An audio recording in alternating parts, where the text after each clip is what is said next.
भूतिया ढाबा। एक दिन बच्चों ने पिकनिक जाने की बात कही। यह सुनते ही अंकिता की रूह कांप गई, क्योंकि उसे पुराना किस्सा याद आ गया था।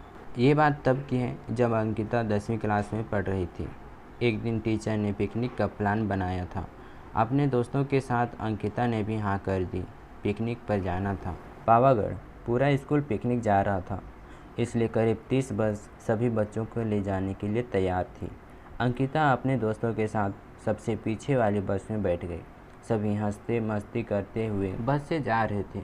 तभी कुछ दूर जंगल के पास पहुंचकर उसी बस से तेज़ आवाज़ आई। ये वक्त रात के करीब 1:30 बजे का था। ड्राइवर गाड़ी से बाहर निकला तो उसे पता चला कि टायर फट गया है। ड्राइवर की बात सुनकर सभी बस से उतर गए। पैदल चलते हुए पास के ढाबे में पहुँचे। वहाँ एक बूढ़ा व्यक्ति चाय बना रहा था। इतनी रात को ढाबा खुला हुआ और किसी इंसान को चाय बनाते देख सबको हैरानी हुई। उस बूढ़े इंसान ने कहा, आप चाय पी लीजिए, यहाँ अक्सर लोगों की गाड़ी खराब हो जाती है, इसलिए मैं अपना ढाबा हरदम खुला रखता हूँ। आप जैसे राहगीरों को कुछ मदद हो जाती है। उनकी बात सुनकर सबने चाय का ऑर्डर दे दिया। उन्होंने कुछ देर में सबके लिए चाय बनाकर मेज में रख दी। चाय पीते हुए अंकिता की आंख एकदम ढाबे की छत की तरफ गई। वहाँ अंकिता ने एक औरत को सफ़ेद रंग की साड़ी में खुले बाल लहराते हुए देखा। कुछ देर बाद वो ज़ोर ज़ोर से हंसने लगी। भले ही हंसने की आवाज़ किसी को सुनाई नहीं दे रही थी, लेकिन अंकिता ने उसे मुंह खोलकर हंसते हुए देखा था। तभी एक लड़की को खून की उल्टी लगातार होने लगी।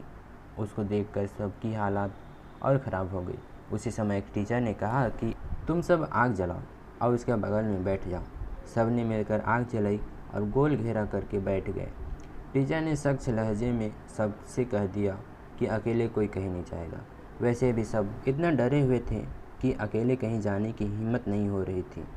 आग के पास बैठे बैठे 3 बज गए। तब कहीं जाकर बूढ़ा इंसान जंगल से लौट कर आया।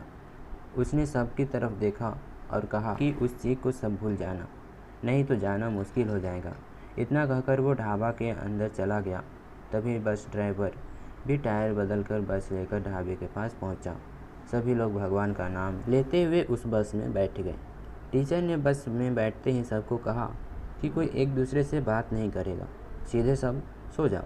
टीचर की बात मानकर सब चुपचाप बस में ही सो गए। उसके बाद पिकनिक स्टॉप पर पहुंच गए। करीब 1 हफ्ते बाद घूमकर आए।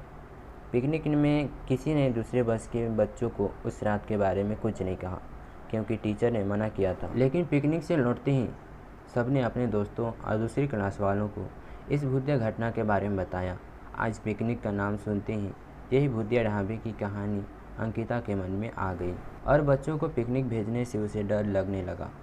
कहानी से सीख, बीती घटनाओं को भूल जाना ही अच्छा है, नहीं तो जीवन भर वो घटना डराती रहती है।